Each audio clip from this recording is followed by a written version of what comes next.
భవిష్యత్ మొత్తం కూడా కూటమిదే అని చెప్తున్నారు.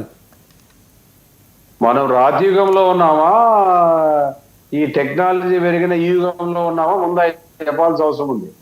టెక్నాలజీ పెరిగిన యుగంలోనే ఉన్నాం మనం. ఏమండి, మనం ఏ యుగంలో ఉన్నాం? ఆర్టిఫిషియల్ ఇంటెలిజెన్స్ యుగంలో ఉన్నాం కదా సార్ ప్రస్తుతం. అదే ఈ దీంట్లో ఉన్నప్పటికీ అసలు పులివెందుల్లో గాని ఒంటిమిట్టలో గాని జరిగిన జెడ్పీటీసీలు ప్రజాస్వామ్యతంగా జరిగినాయంటారా? ఒక గ్రామంలోని ఎలక్షన్ పోలింగ్ బూతులు పెట్టుకోకుండా ఒక గ్రామం నుండి ఇంకో గ్రామానికి మార్చే పరిస్థితి ఎక్కడైనా ఉందండి?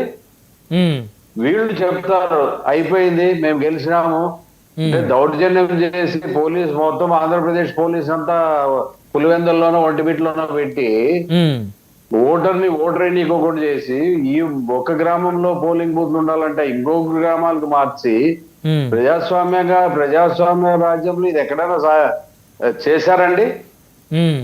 ఆదినారాయణ రెడ్డి గారు సీనియరు, ఒకవేళ మాట్లాడుతాడు, సీనియర్ గా ఉన్నాడు, ఒకవేళ ఆయన అన్ని చాలా చెప్పాడు ఇప్పటి వరకు స్టోరీలు. మనం ఏ యుగంలో ఉన్నామో ముందు ఆలోచన చేసుకోమనండి. ఈ రోజు ఏది చెప్పినా ఏది చేసినా ప్రజాస్వామ్యతంగా జరిగి వాళ్ళు గెలవగలిగితే అది వాళ్ళ కరిగిపోతున్నారు జగన్ ఫ్యామిలీ, వాళ్ళు అసలు ఇష్టే లేదు అని చెప్పడానికి అవకాశం ఉంది. కానీ ఇప్పటి వరకు జగన్ గారు ఎక్కడ పోయినా రాష్ట్రంలో ఎవరు వాలంటరీగా జనాలే వస్తున్నారు. వీళ్ళు ఎన్ని స్కీములు చేసాం, సూపర్ సిక్స్ చేస్తున్నాం, ఆ సిక్స్ చేస్తున్నాం అంటున్నారే, మరి ఇప్పుడు ఏమి చేయకోకుండా చేయడం మీరు ఇన్ని చేశాక మళ్ళీ జనాలు ఎందుకు వస్తున్నారండి? యూత్ అంతా ఆయన ఎమ్మడే ఉంది. ప్రజాస్వామ్యంగా చేసేవాళ్ళు పోలీసులు అంటే ఓటర్ని అసలు ఓటే చేయకుండా ఏజెంట్లు కూర్చున్న వాళ్ళని ఫొట్టి ఎప్పుడో రాజ్యగంలో జరగాల్సిన దౌర్జన్య కాండాలు ఇప్పుడు జరుగుతున్నాయి. ఇది ఎంత మట్టుకు సబబు? ఒకసారి ఆదినారాయణ రెడ్డి గారు ఆంధ్రాలో ఉన్న డ్యామ్లన్నీ కంప్లీట్ చేశాడు. ఇప్పుడు 3-4 ముఖ్యమంత్రి కావడం చంద్రబాబు నాయుడు గారు గారు. దాంతో పాటు మరి ఎన్ని డ్యాములు ఫినిష్ చేశాడో మాకు ఇప్పటి వరకు తెలియదు.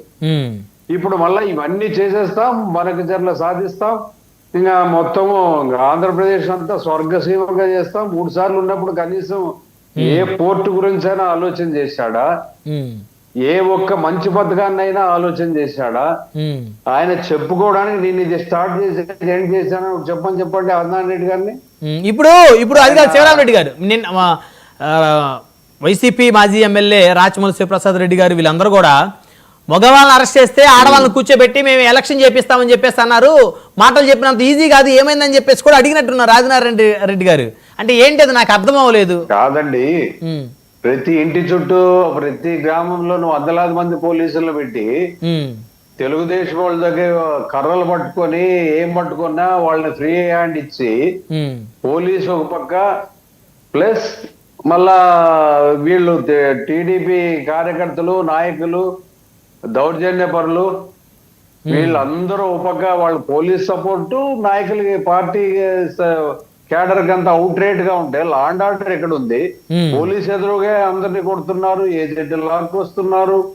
అలాగే మీరు బయటకు వస్తే రాకూడదు, ఒక డిఎస్పీ గారు కాల్చి పడేస్తా అంటాడు. కాళ్ళు పట్టుకున్నా ఓటేపిచ్చే పరిస్థితి లేదు. అంటే ఎక్కడున్నామో ఒకసారి వీళ్ళని ఆలోచన చేసుకోవాలండి. మనం భావితరాల వాళ్లకు మనం ఏం చెప్పబోతున్నాము? మనం ఇప్పుడు ఇంత ఫ్రీడమ్ ఉండాల్సిన ప్రతి ఒక్కరూ ఫ్రీడమ్ కోరుకునే పరిస్థితుల్లో అసలు ఓటే వేయకోకుండా ఒక గ్రామం నుండి పోలింగ్ బూతులు ఇంకో గ్రామానికి పంపించి షిఫ్ట్ చేసి మేము కోర్టులో పోయినారు, ఏం కాలేదు అంటే కోర్టులో ఎప్పుడు డిలే అవుతాయి.